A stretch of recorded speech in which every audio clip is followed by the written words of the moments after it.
been to a sporting event, the atmosphere before a game, I think Game Time Decisions has that same exact atmosphere. This is our arena. This is what we do. There is going to be an energy to Game Time Decisions that you will feel night in and night out. The excitement you get when you lock your bets in, when you're figuring out what you want to do, we can zone in on the biggest games each night. I want this to be the place that people come to before the games start so they feel as ready as possible to lock in their cards. We are going to hit every single one of those markets that you need to know about. We're going to go through every single thing, and I've got a great team behind me that's going to help me get the job done. There is not going to be a better place, I promise you, than Game Time Decisions to get that new information, react to it, and be able to then bet accordingly. We will have everything at our disposal, and we will use that to our advantage. I'm Kevin Walsh. Tune into Game Time Decisions from 6 to 8 p.m. Eastern on SportsGrid. We know the Knicks are talented. They're 37-20. It's not a bad season by any stretch. They're just not beating the upper echelon team. This is the Knicks team right now. They're a very good team. And I'm a Knicks fan. You can't look at there and say, this team can win a championship. They're not good enough. They're not good enough defensively. Are we the New York Knicks or are we the New York Fugazis? Forget about it. The Early Line. Only on SportsGrid. Possible that while every other state is trying to copy New York and get that 51% tax on sports betting, is it possible that New York will actually lower their taxes? That's surprising. The question is, of course, well, what sports books could go there? I mean, we're already at 9 that are the biggest ones out there in the market. So, I mean, who are you really missing? Newswire. Only on SportsGrid.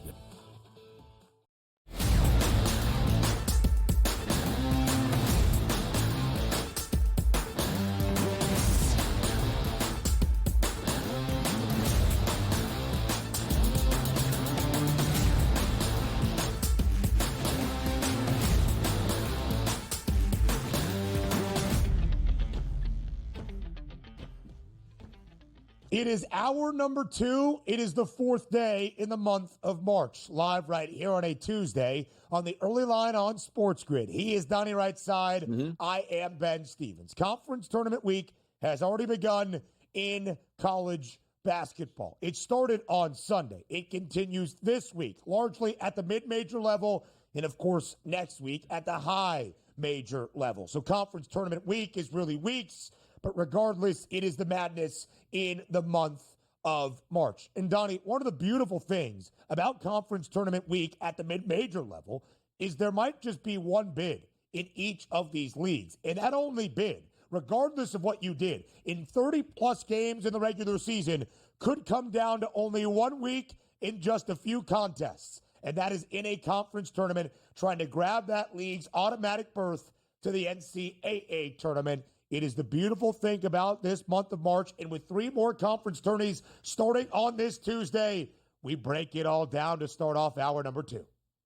Absolutely. And the good part about this is it's almost madness is really for the Power 5 schools and the high mid-majors at this point. March Madness for the smaller schools like the Sun Belt Conference, this is what they play for all year, for seeding in that tournament with a legitimate chance that they can play, and if they win all of their games, advance into March Madness as a celebration of their season, and they probably get bounced out pretty quickly in round number 1. But that's okay. That's what they play for. That's why you see all of the emotion because of how much it means. And you're going to see some really good basketball teams here at that mid-major level even get to their conference championships and not make it in with high 25, 26, 27 wins. They know the importance of these tournaments and leave no doubt. Because the one thing we know, Ben, if you win your conference tournament, they can't leave you out unless you're a team like Queens, where if they win their conference, like, hey, bud, can't go this year for some odd rule, which I always love. It is, to me, it's my least favorite rule, either in FBS college football or here at the D1 level. It is the transition rule. It is absolutely archaic and asinine. In college football, it's a 2-year transition period. Because how could you ever prove that your program is sustainable at a different level if you perform well in the biggest games of the year? It is a 5-year transition period in D1 men's college basketball. It blows my mind. In Queens University, who is marching on after knocking off Dunk City last night, to a semifinal appearance in the A-Sun tourney. If they were to... I really can't get into it. Yeah. I'm going to get really mad. Yeah. So I can't. And you heard my voice at the start of the show. I need to preserve everything that I have here in the month of March. But just to say, if Queen's University were to win the A-Sun tournament, they could not represent the conference in terms of an NCAA tournament appearance. What? Where is it, by the way? Is it Charlotte? Is it Cincinnati? Like, it sounds like a Queen City or something like that. Where is Queens located? Yeah. I nailed it. Woo-hoo. You did. All right. Can't get much past you, DRS. Queen City Queen's University in the Queen City. That is Charlotte, North Carolina. But we start in the Sun Belt. That begins today. If you have been following college basketball at all in recent years, you have probably seen the WCC bracket. That would be the West Coast Conference, the conference that in large part Gonzaga has dominated, but St. Mary's has won the conference in terms of the regular season crown each of the last 2 years. And Donnie, the way the bracket works is not an even distribution where everybody starts on the same day, or even in many high major levels, double buys, opening round bye. The way the bracket looks is, follow me here as I try to display it with my hands. It's one side that goes and another side that goes that reads to the end. And if you are the top two seeds, like here in the Sun Belt, that would be South Alabama and James Madison. You only have to win 2 games. You don't play until the semifinal round, where you would have to win your semi and then a championship game. Bada bing, bada boom. You are going dancing in the biggest of all the tournaments. That is the chaos of the Sun Belt tournament that begins today. That if you are in action today, like the 13 seed Coastal Carolina, you've got to win 7 games in 7 days to reach the NCAA tourney. It is designed, of course, to get the league's best team, its best shot of maybe making some noise in the big dance and incentivizing regular season performance to reach the NCAA tournament. But it is a hilarious bracket to look at. It is. And also, you don't even get home court advantage in the early rounds. It's all at one place here. So that does save you from the travel. But it's almost like if you can equate it to like a marathon runner. Woo! Just finished my first marathon. Good. You got another one in 5 minutes here. Get after. Like, wait a second. I ran 5 straight marathons, and then I got to take on the fastest marathon runner when he hasn't run a marathon in 2 weeks at this point, as it feels like. That's what you're getting. And if you look at the Sun Belt, which, Ben, you did send out the tweet, it looks like they said, you know what? What's a great bracket for this conference? And they looked up and like, look at those geese flying. Boy, that looks perfect right there. Let's make that the absolute bracket for the Sun Belt Conference, which is what they did. But I do like the fact that you get rewarded, Ben, for a very good regular season. That's the way it's supposed to be. But, I mean, at least some conferences don't allow everybody to go. There's 2 teams with 3-15 records, Coastal Carolina and Louisiana Monroe. Like, if they want to win this thing, maybe the most epic tournament run in history, but there is something about momentum. And also, if you are South Alabama or James Madison, you got teams playing multiple games at the same site, used to coming to the gym, working out, shooting, and are comfortable there. I want to see if that burns them. But if it was being honest with myself, yes, you would rather be South Alabama and James Madison, because if you don't play, you can't lose at that point. So hold on for the longest that you can, and you're getting rewarded. So I don't mind the actual bracket for the Sun Belt here. And the Sun Belt is very intriguing, DRS, because about 6 teams claimed a regular season championship, at least 4, because we had 4 teams, Arkansas State, Troy, South Alabama, and JMU, all finish at 13-5. Arkansas State has the best overall record in the conference, including a non-con win against Memphis that is only going to bolster the resume, 22-9 for the Red Wolves. And Arkansas State, as we'll show the odds here, has the shortest number to win the Sun Belt tournament, and yet Arkansas State, DRS, is the 3 seed. Sure, they get a bye until the quarterfinal, but they have to win one more game, play in one more game guaranteed than either the Jags of South Alabama or the Dukes of James Madison. That is crazy to say, and yet they are booked as a favorite. They would have to play a game, turn around in a 24-hour span, and then play South Alabama. I believe it would be South Alabama in that spot. That is the craziness of how the Sun Belt tournament works, where the team that maybe has the best overall record in the conference and finished in a 4-way tie, technically just based on mark at 13-5, is the favorite, but they are not the 1 seed, and it's not like those top 4 teams all just earned a double bye. like we are going to see in the Big Ten tournament next week. No, you're right. And also, just look at the seeding. I have South Alabama 1, James Madison 2, Troy 3, and Arkansas State 4. As it's listed in the bracket 4. Here. Yeah.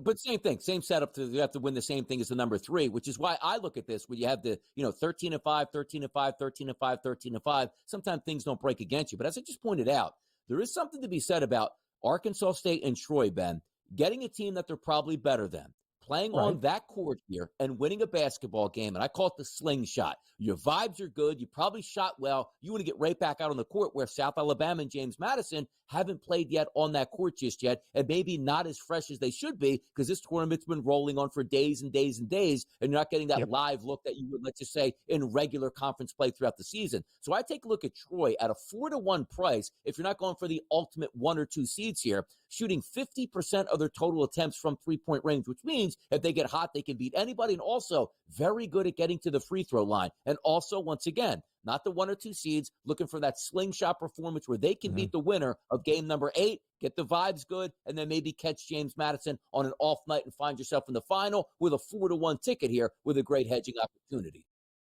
In the Red Wolves, that being Arkansas State, despite being the 4 seed, the most efficient offense in conference play within the Sun Belt this year. However, I will say 0-3 in 3 games, 2 against South Alabama and 1 against James Madison in conference action, not covering in any of those. A little bit more on the Sun Belt, and then we'll move on to, I believe, the Horizon up next.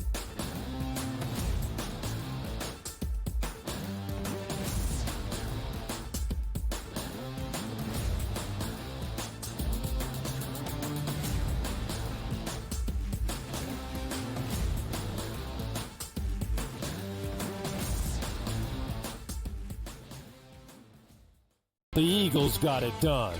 If you back them, you're celebrating. Football season may be over, but the action never stops. Are you ready for some baseball? At SportsGrid, we're always in the game. We bring you 24/7 betting insights, expert picks, and real-time analysis. Next big play is already in motion. Are you ready? It's smarter to be on SportsGrid. Anyone that's been to a sporting event, the atmosphere before a game, I think Game Time Decisions has that same exact atmosphere. This is our arena. This is what we do. There is going to be an energy to Game Time Decisions that you will feel night in and night out. The excitement you get when you lock your bets in, when you're figuring out what you want to do, we can zone in on the biggest games each night. I want this to be the place that people come to before the games start, so they feel as ready as possible to lock in their cards. We are going to hit every single one of those markets that you need to know about. We're going to go through every single thing, and I've got a great team behind me that's going to help me get the job done. There is not going to be a better place, I promise you, than Game Time Decisions to get that new information, react to it, and be able to then bet accordingly. We will have everything at our disposal, and we will use that to our advantage. I'm Kevin Walsh. Tune into Game Time Decisions from 6 to 8 p.m. Eastern on SportsGrid. Is that kind of helpful when it comes to preparing for a major? Is that you're just like 1 foot in front of you at this point? Ideally come to a place here at Bay Hill where I've had good success in the past. I've only played it the last 21, 2, 3, and 4. But I've played it well, and I really like that we're heading there with where I'm at right now. I think it's going to tell me a lot. The Smiley Show, only on SportsGrid.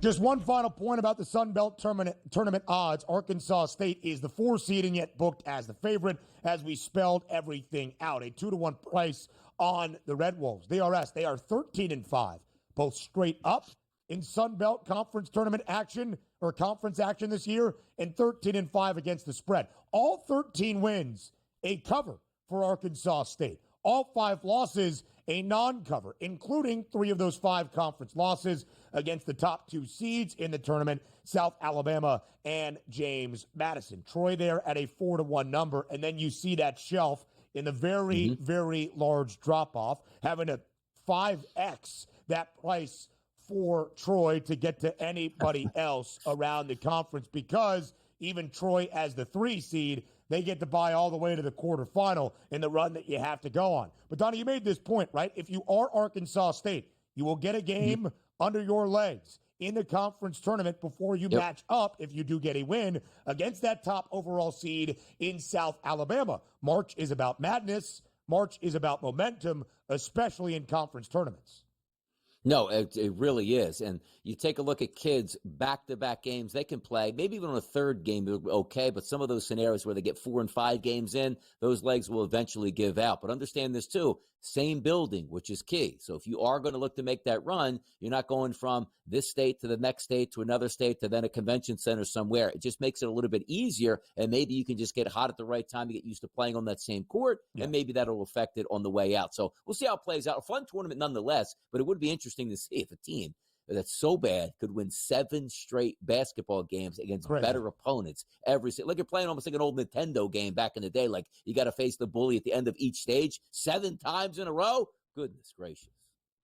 I mean, it is a gauntlet to say the least. All right, let's get to the Horizon League tournament that also starts on this Tuesday. 11 teams in the Horizon League. Everybody qualifies for the conference tourney. Not quite the crazy gauntlet that the Sun Belt is, a little bit more usual and based on what we have seen. Robert Morris, the regular season champion in the Horizon, the number 1 overall seed, a plus 260 price for the Colonels. As you see Robert Morris there, or the Colonials, I should say. So you have Robert Morris at a plus 260 number. Milwaukee not all that far behind at plus 280. And, of course, DRS, many people will remember the Oakland Golden Grizzlies in the Jack Golke game under Greg Campy, who has been Oakland's head coach for more than 4 decades, knocking off Kentucky, the champions of the Horizon League a year ago. A 17-1 price on Oakland this time around. They're the 6th seed in the tournament.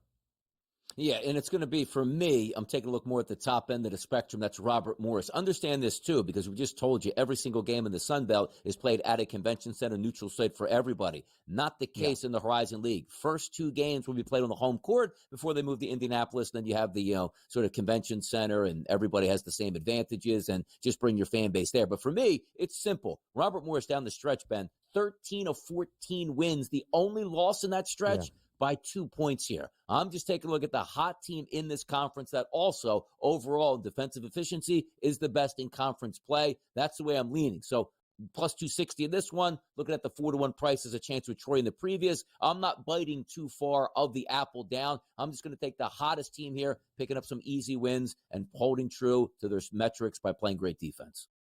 Yeah, absolutely so. In DRS, Robert Morris is the best defense in Horizon League play throughout the year. The best offense is Cleveland State, who can get hot and get on a run as well. You see these numbers, much more compact, of course, than we saw really in the Sun Belt. We had those 4 teams at the top, but this would be more of your standard, let's make a run and get hot at the right time, because as you look around the Horizon League and what this conference tournament bracket is going to be, Donnie, those 3 teams at the top, Robert Morris, Milwaukee, and Cleveland State, they get a bye all the way to the quarterfinal round, and then they would only need a couple of victories to claim that automatic berth to the NCAA tournament. That is the beauty of what we see here in conference tournament actions. A couple of wins, and you get that nod to the big dance. It starts this week. And to Donnie's point, one of the beautiful things about conference tournaments, as well as we have seen in the A-Sun, who is about to make a move to a neutral site for their conference tournament a season from now, those home floor advantages and how rocking the atmospheres are, that also goes into the handicap as well.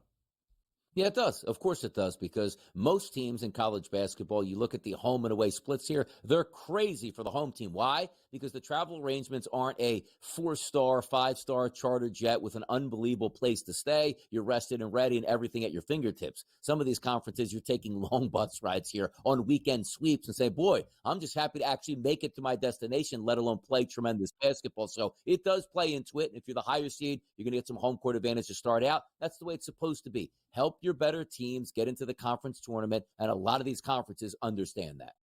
Yeah, absolutely. You got to get those people into the conference tournament, have them be in the best position to make that run to the big dance, and then the entire conference benefits from a fiscal perspective. And if you pull off something like the Golden Grizz did a year ago under Greg Campy, led by Jack Golke, then you have an opportunity to become a March legend forever. Well, also, by the way, Alvaro Fulgaris, he is the Horizon League Player of the Year. He plays for Robert Morris, who is the number 1 overall seed. 15 wins in conference play this season. DRS, let's move our attention from the Horizon League to the Patriot League, where the Patriot League has recently been dominated by Colgate, plus 370 for Colgate. But they are not the number 1 seed this time around. That would be the favorites you see there. Bucknell plus 110. Colgate not even a top 2 seed. American University at plus 290,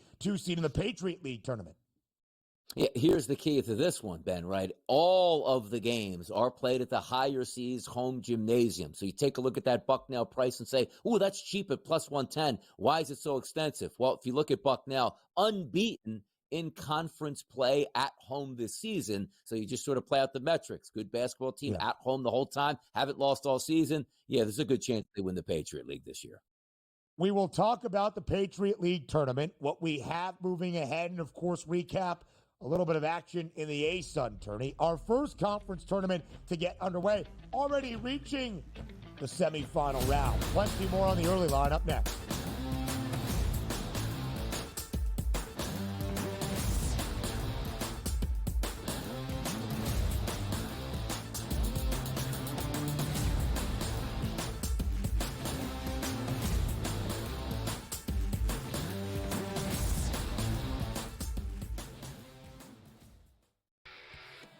Brady Tkachuk saying that if his brother did miss that overtime period against Canada like we saw him do, it must be serious out there. And, of course, Brady Tkachuk, not a doctor. But you've got to wonder the status of Matthew Tkachuk and what we're going to find out. Game time for all of these teams and all these players that were, teammates. Now they're facing off against each other. Now they're back to being teammates, whatever it might be. Like, it's time to get things rolling back in the right direction.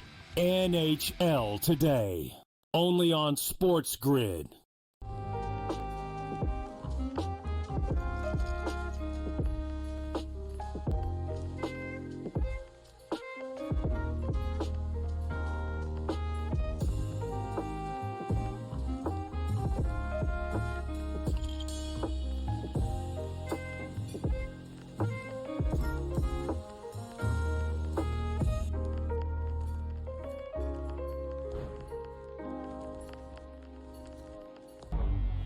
Two guys that can do it all. Too much electricity this morning. This is a good time. We're having a lot of fun. I had to do a triple take. Ka-ching!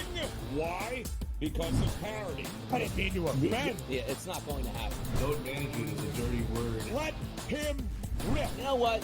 Circumstances provide the results. What? How do you do this one? Oh, Donnie, you got such a good show there. A network that is booming. The Early Line, only on SportsGrid. St. John's could be a 2 seed. I'm going to say something crazy right now. St. John's wins out, they can get the 1 seed in the East. And they go through Providence and then Newark. So if St. John's stays away from Auburn and Duke, I think St. John's comes out of the East. And I think Auburn, Duke, Houston, St. John's is your Final Four. Betting above the rim, only on SportsGrid.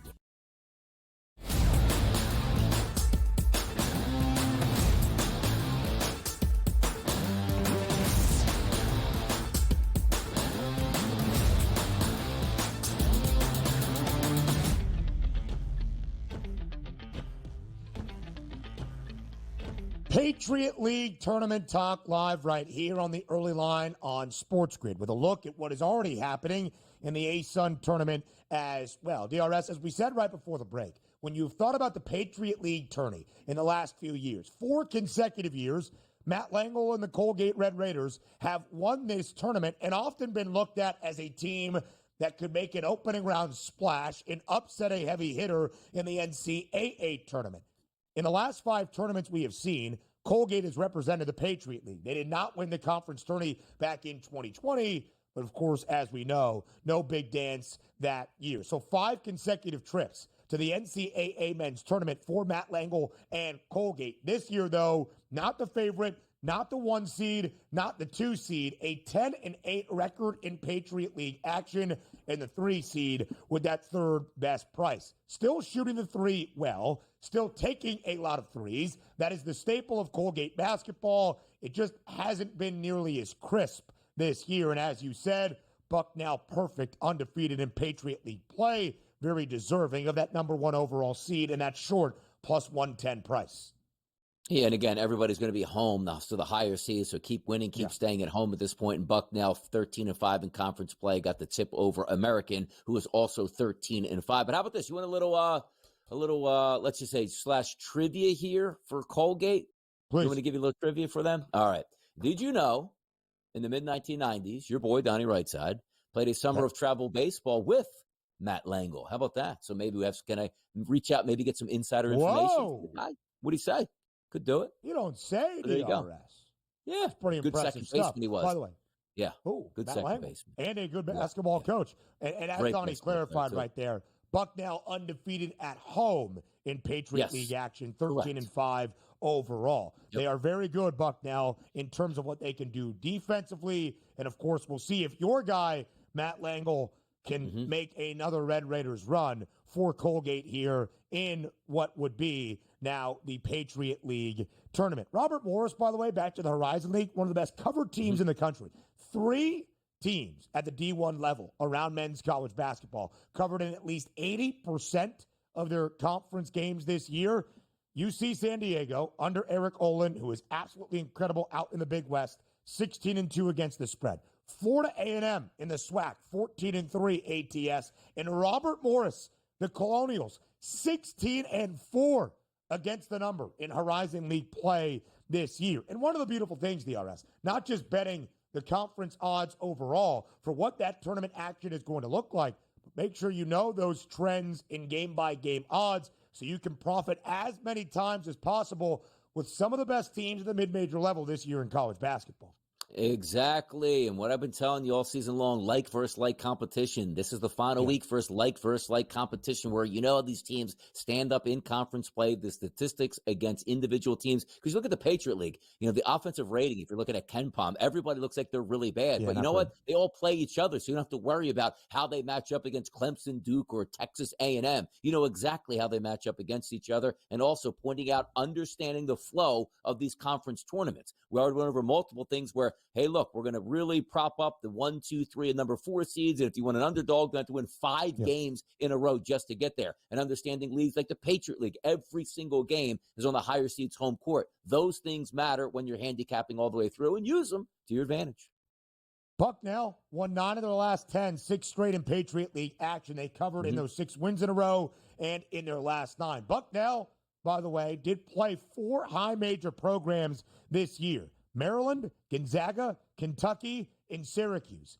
3-0-1 against the spread, booked as a dog in every game. They were only a 12-point dog at close against my alma mater. That would be the Orange. They did not end up covering that number, but a push, losing that game by 12. Oh, you might also think Syracuse plays Colgate all the time, right? In Central New York? Yeah, they did. Second game of the year, Colgate gave Syracuse yet another scare. Syracuse only winning by 2. The Red Raiders covering as a 12-point dog. Fun fact about Colgate for Donnie, he played travel baseball with Matt Langle, their head coach. Fun fact for me, on a golf trip this year up in Central New York with a couple of my college buddies, he played Colgate's college course. Great time. Beautiful area. How about that? Great times. Who won? As always. DRS, who did end up winning the champ? Not me. I played okay, though, from what I remember. Played okay from what I remember. A-Sun, by the way, our semifinal matchups, the two top teams yesterday. Lipscomb, big victory over Central Arkansas. Yep. North Alabama, blowing out Austin P in Florence, winning by 26 points. The coach, JY, James Young, joins us up next.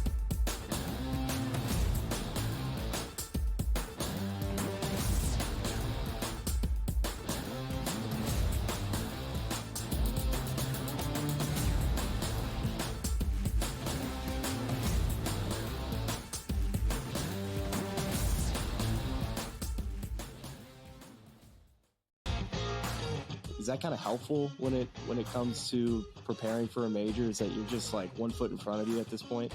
Ideally come to a place here at Bay Hill where I've had good success in the past. I've only played it the last 21, 2, 3, and 4. But I've played it well, and I really like that we're heading there with where I'm at right now. I think it's going to tell me a lot. The Smiley Show, only on SportsGrid. We know the Knicks are talented. They're 37-20. It's not a bad season by any stretch. They're just not beating the upper echelon team. This is the Knicks team right now.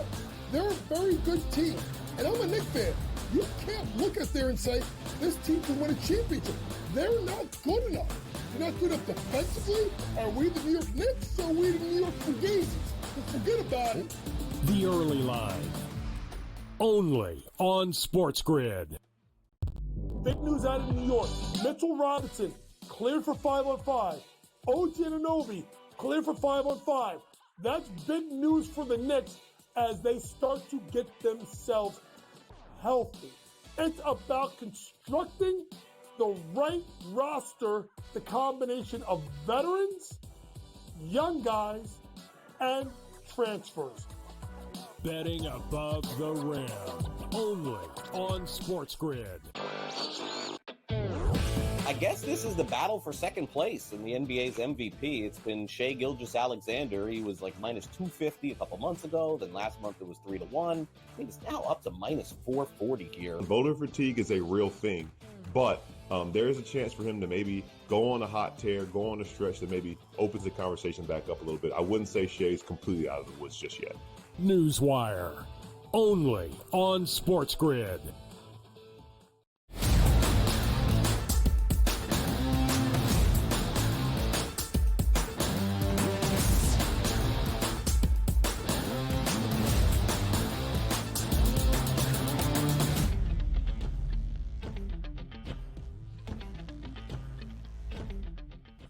It is the month of March. It is a glorious time in the sports calendar, certainly in basketball. And that is why our coach, James Young, JY, is here for the entirety of the final second half hour of this second hour to stop in college hoops, recap what we saw last night, go around the association, set the stage for a big Tuesday night, and, of course, the stretch run of this regular season in the NBA.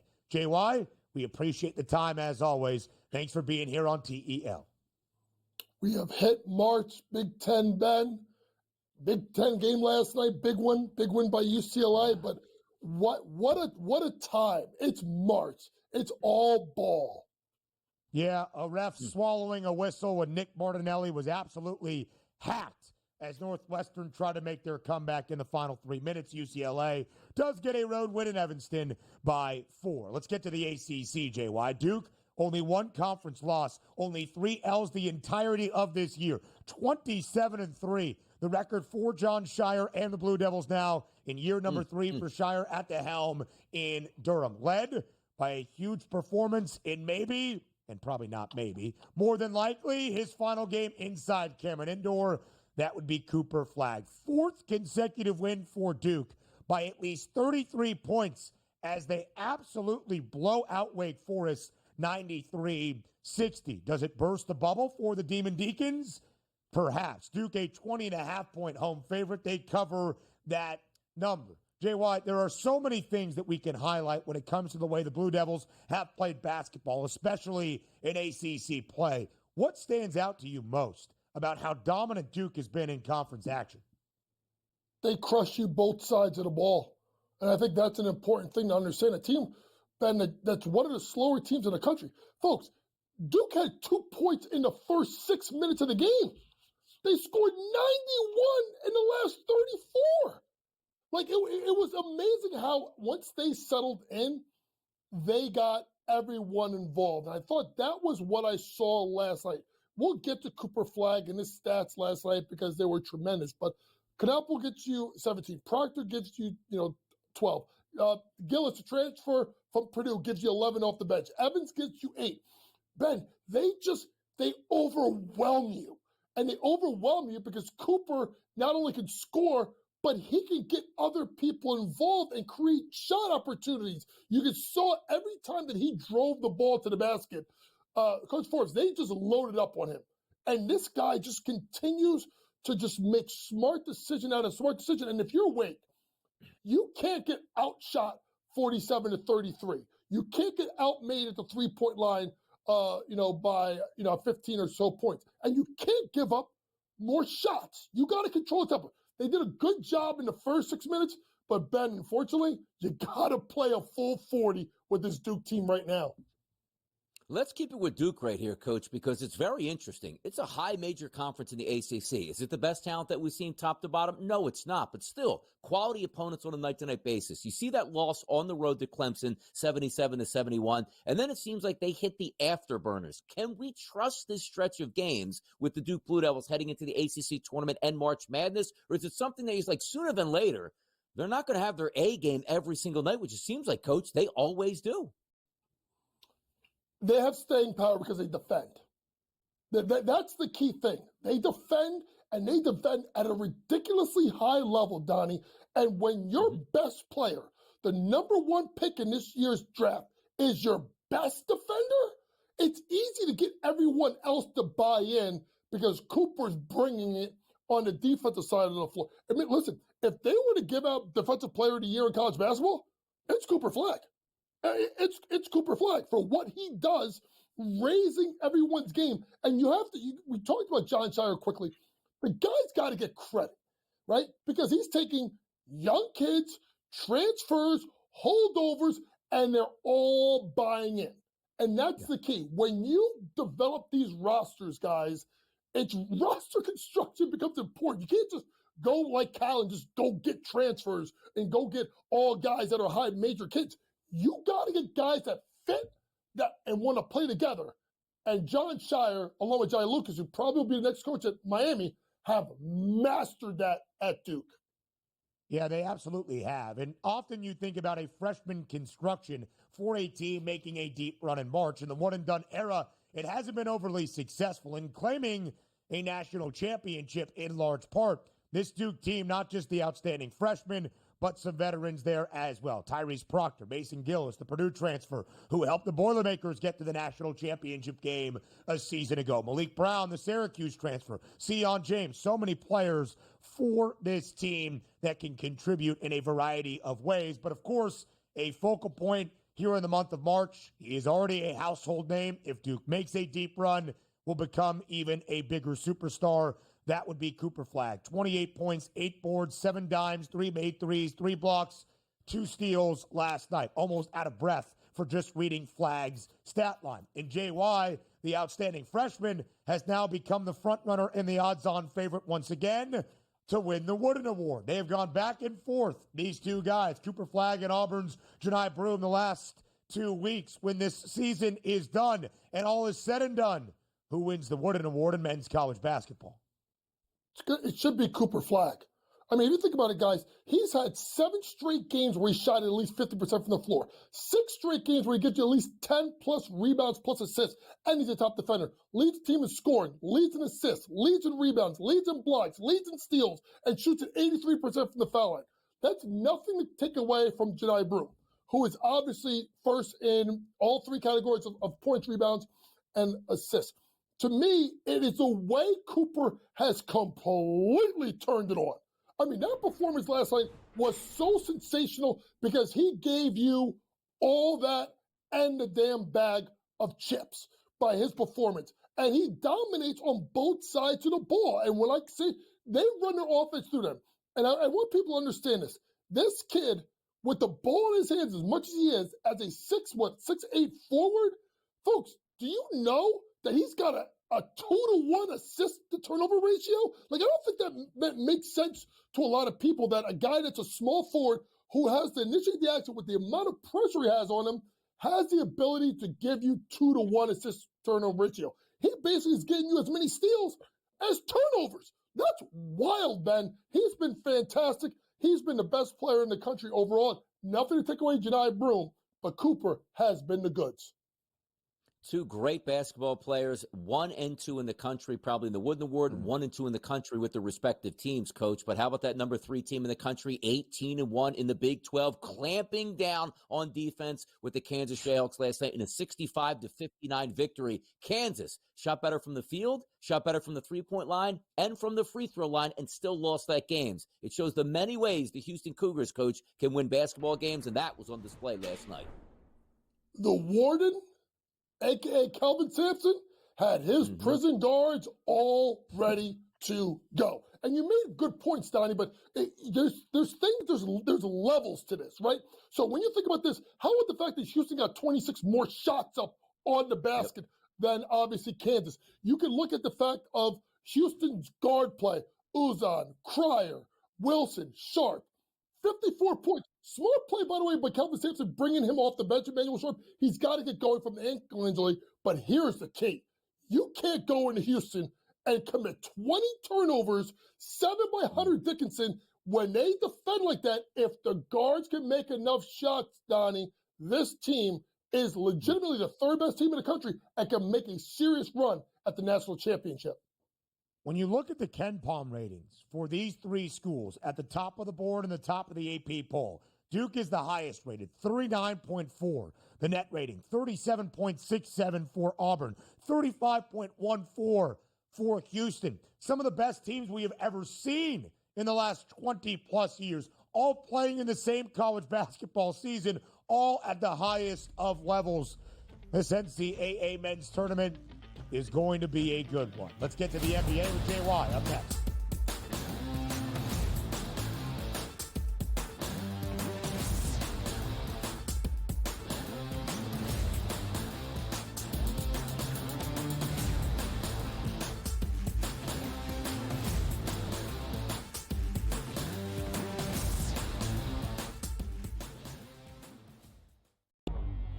Two guys that can do it all. Too much electricity this morning. This is a good time. We're having a lot of fun. I had to do a triple take. Ka-ching! Why? Because of parity. I didn't mean to offend. Yeah, it's not going to happen. Load management is a dirty word. Let him rip. You know what? Circumstances provide the results. What? How do you do this once? Oh, Donnie, you got such a good show there. A network that is booming. The Early Line, only on SportsGrid. The Knicks versus the top 3 teams in the league. Oklahoma City, Boston, Cleveland, 0-7. And you take out the 110-104 loss to Cleveland at home in October, and they lost by double digits every game. The Knicks will make the playoffs. Number 1, do they fix their defensive problems?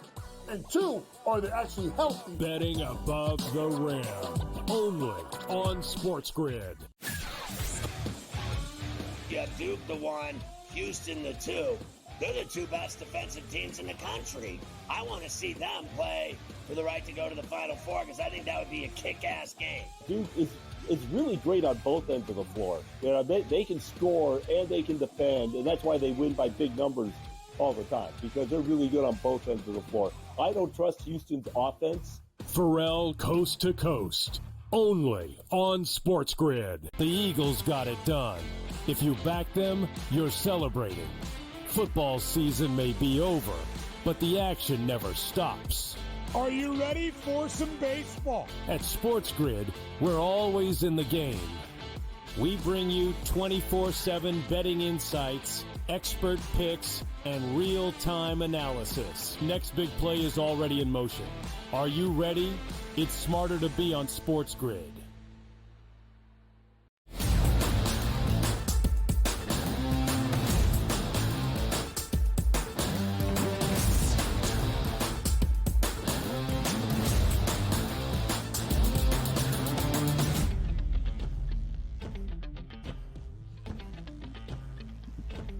From college basketball to action around the association, our coach, JY, James Young, is here for a second consecutive segment on the early line. Big Tuesday night slate in the NBA, but JY, let's start with the storylines we are seeing develop in the stretch run of this regular season. Every team has played at least 59 games. A lot of them have played 60, 61, maybe even 62.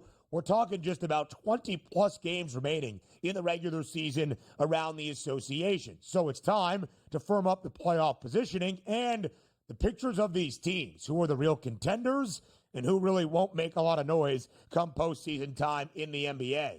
A team right now, JY, that of course is always in the headlines and is always notable, but certainly has been in the last month since the acquisition and the blockbuster deal to get Luka Doncic. That's the LA Lakers. The Lakers now have won 6 consecutive games, and they have covered in 5 of those 6 as well. They lost their first game, a tough loss to the Charlotte Hornets in returning from the All-Star break. They have won their 6 next games. JY, when you look at this Lakers team, does what they are showing us right now, following the All-Star break, feel like the real deal and a legitimate contender to win a Western Conference crown? Yes, because Luka's adjusting it and he's starting to fit in. Obviously, last game without Austin Reeves, but when you have guys, when you have 2 players like LeBron and Luka, they put so much pressure on you defensively, right? And their ability to create for others. So that's why you've seen, to me, Rui Hachimura play better. Austin Reeves play better because now you have 2 guys that can create and pass it out to you and score. Lucas shooting the ball better from 3, Ben, helps as well. Reeves is out. Here comes Dalton Knecht, gives you a big game Sunday. But there's also a sneaky person that's come back that's slowly starting to find his way, particularly defensively, and that's Jared Vanderbilt. This guy is a stopper defensively. He's a junkyard dog, and he's that hard hat, lunch pail guy that every team needs, particularly down the stretch. Really good job out of him last game, 8 and 9. But to me, Ben, it's going to be about matchups. I'm still concerned in a 7-game series with a team like the Nuggets because of Nikola Jokic. I throw out the game on Saturday night a couple of weeks ago. He only took 7 shots. They're going to move him to the high post where he's got sight lines and places to move. Mike Malone is going to adjust better if they get into a 7-game series. If we take a look at that Western Conference, Coach, here at the FanDuel Sportsbook, top 3 odds, -135 on the Thunder, the Nuggets 5-1, the Lakers 6-1. Outside of those, let's just say 12-1 or higher. Any teams that could make some noise for you in the Western Conference playoffs? One is going to be if Houston can. Now they kind of punted last night, right? During the second leg of a back-to-back, they realized they have Indiana tonight. They probably weren't winning last night. Let's rest some guys, go try and get the game that we know we have a better chance of getting. I know I shouldn't say it, but that's probably what they did. They're interesting at 40-1 because their ability to defend and the number of guys that can score. But the T-Wolves at 50-1, if they could just get their damn act together, what team are they? Are they the team we see at parts of the year? Or are they the team that went into Phoenix and won by 20? What team is it? Now, Ant's going to be Ant. A lot of this, guys, and we see this in New York, it's going to be what we get out of Julius Randle. He's got to be good. He's got to be that next guy. He's got to be consistently, and he's got to bring the defensive effort. If you're talking value plays, the T-Wolves, who have shown that they can make a run at 50-1, are very, very enticing. Minnesota currently in the 9 spot, would be a play-in tournament team, but of course they got to the Western Conference Finals a season ago. You saw those Western Conference odds. OKC, minus money favorite at -135. And the Thunder, after a 51-point performance in win number 50 last night, that 51-point performance from Shai Gilgeous-Alexander, OKC has an 11-game lead for the 1 seed in the Western Conference. They are going to be that team. But, JY, what makes it very interesting is when you compare the Western Conference odds out east, because the team at 50 wins and the team with the best record, the Cleveland Cavaliers, not the favorite, not in minus money. How do you look at the Cavaliers down this home stretch? And do you believe, now under Kenny Atkinson, the regular season success will translate into the playoffs? You would think so, because the way that they now play, they don't just say, and I know he had a big performance last game. It's not Donovan's got to get us 30. Donovan's got to get us 40 for us to win.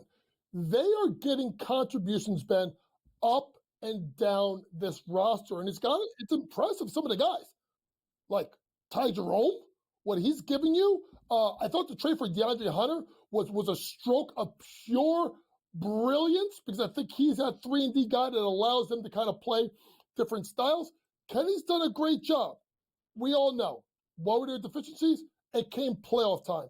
The more guys that you can depend on that could score for you gives you a better chance, because you just can't load up.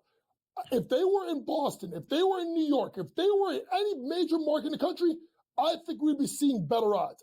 There still is a little bit of disrespect towards Cleveland. We take a look, keep it in that Eastern Conference, too, to win an NBA championship and come out of the East. The Milwaukee Bucks coach sitting at a 50-1 price. Are they disrespected a little bit? Because they do have a championship pedigree, and getting Bobby Portis back in the playoffs. Any chance for a run from the Bucks at that big price? Is Doc Rivers still the coach, or did they get someone else? He is. I can't trust Doc. I just can't. And listen, he's one of the greatest coaches of all time, but adjustments are not his thing.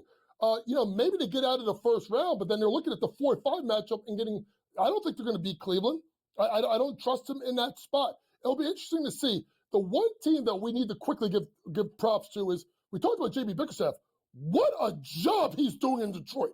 I mean, people talk about what Kenny Atkinson has done. This guy has probably done the second best job along with Ime Udoka this year, taking a team that was left for dead. They went and got Monty Williams, the great Monty Williams, and he flamed out. Shout out to Detroit basketball. Guys, they're back. Yeah, they certainly are. Huge road win last night in Salt Lake, covering as an 11-point favorite. They have won 10 of their last 11, the 6th seed in the Eastern Conference standings at this current juncture. Let's get you set for a 9-game slate in the NBA on this Tuesday with JY up next.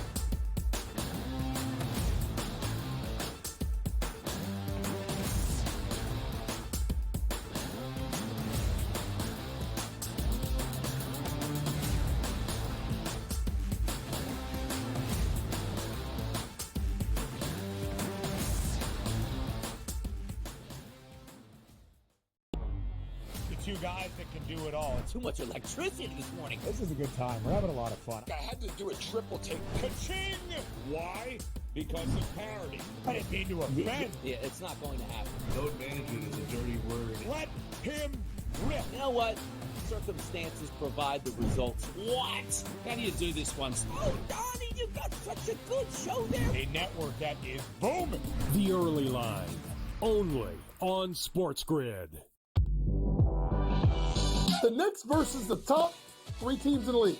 Oklahoma City, Boston, Cleveland, 0-7. And you take out the 110-104 loss to Cleveland at home in October, and they lost by double digits every game. The Knicks will make the playoffs. Number 1, do they fix their defensive problems? And 2, are they actually healthy? Betting above the rim, only on SportsGrid. You have Duke the 1, Houston the 2. They're the 2 best defensive teams in the country. I want to see them play for the right to go to the Final Four, because I think that would be a kick-ass game. Duke is really great on both ends of the floor. They can score and they can defend, and that's why they win by big numbers all the time, because they're really good on both ends of the floor. I don't trust Houston's offense. Pharrell coast to coast, only on SportsGrid. The Eagles got it done. If you back them, you're celebrating. Football season may be over, but the action never stops. Are you ready for some baseball? At SportsGrid, we're always in the game. We bring you 24/7 betting insights, expert picks, and real-time analysis. Next big play is already in motion. Are you ready? It's smarter to be on SportsGrid.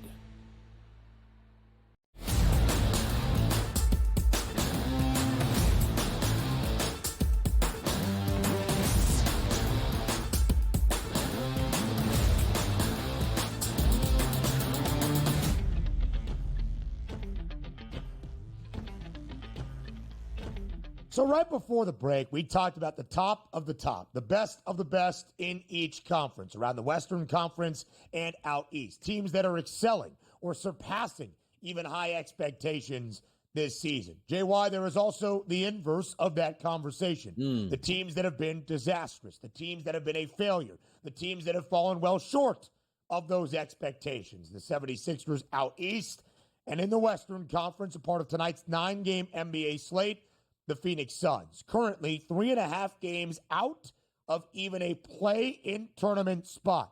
5 games sub 500 for Phoenix. It may be most damning, JY. Every time Phoenix needs to win a game, they have failed to do just that. What is your prognosis for Phoenix the remainder of this NBA season? It ain't good. That's for sure. The best they can hope for is a team like Dallas, who just had Kyrie go out last night, or a team like Sacramento with Sabonis getting injuries. They got to hope that one of these teams start to slide, right? Sacramento is 5 games ahead of them in the loss column. Dallas 3 ahead of them. So Phoenix has to turn it quick.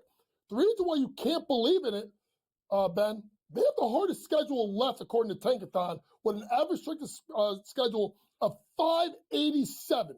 That is only the next one is Sacramento. So unless they get going quickly, and listen, at the end of the day, what are you going to do if you're Matt Ishbia? I mean, Monty Williams, Frank Vogel, Mike Budenholzer.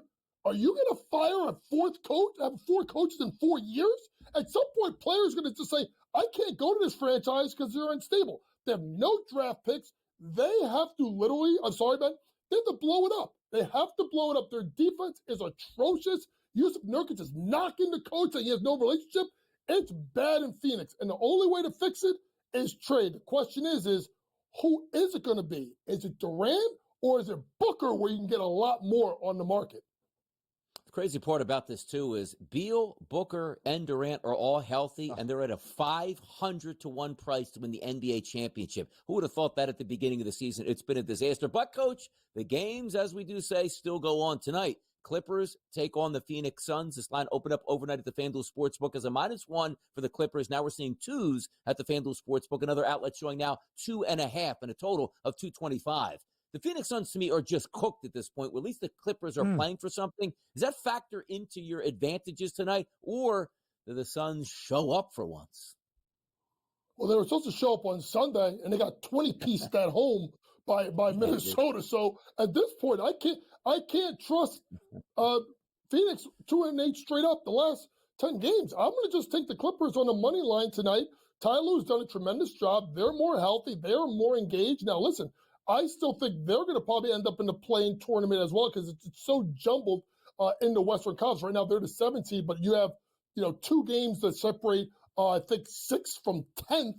But I do like the Clippers on the money line tonight because I just can't trust Phoenix. They can't get out of their own way.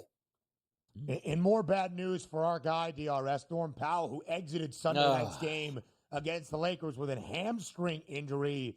As Dr. Donnie knows, that's never a good sign. The Clippers have lost 5 of 6 since returning from the All-Star break, have not covered in any of those 6 games. And as JY alluded to, the Clips now a half game behind the Golden State Warriors for the 6th spot in the Western Conference. Golden State, with Jimmy Butler in the lineup, has won 8 of 9 games, covering in all 8. The Dubs continue a long road trip. Second leg of a back-to-back is a 4.5-point road underdog tonight inside the Garden against the New York Knicks. 228.5 is the total. JY, what's your breakdown tonight inside the world's most famous arena? 2 games in, Mitchell Robinson has proven that he is an integral part of this team defensively. The way he plays coverage. To me, if I'm looking at anything, I'm looking at the under. You have a Golden State Warriors team on the second leg of a back-to-back. A Knicks team is playing a little bit better defensively, finally whole as a team. The only thing is how much of a performance is Steph Curry going to put on tonight? Because at times, Mikal Bridges has struggled defensively. So you could see a big performance out of Steph tonight in Gotham. But the best bet I would give you is take the under. I think there's going to be defense play in this match, particularly second leg of back-to-back, and the Knicks playing a little bit better defensively as of late. Those totals are dropping for the New York Knicks, often in the 240s. Now 228.5. Maybe that is the Mitchell Robinson effect for the New York Knicks. JY, as always, we appreciate the time. Whether college, NBA, big picture, or our 9-game slate tonight, you always deliver, my friend, a fadeaway to the break in hour number 3. On the other side of the break, here on the early line, a couple of pump fakes in there as well. NFL news and notes, conference tournament breakdown. That's next.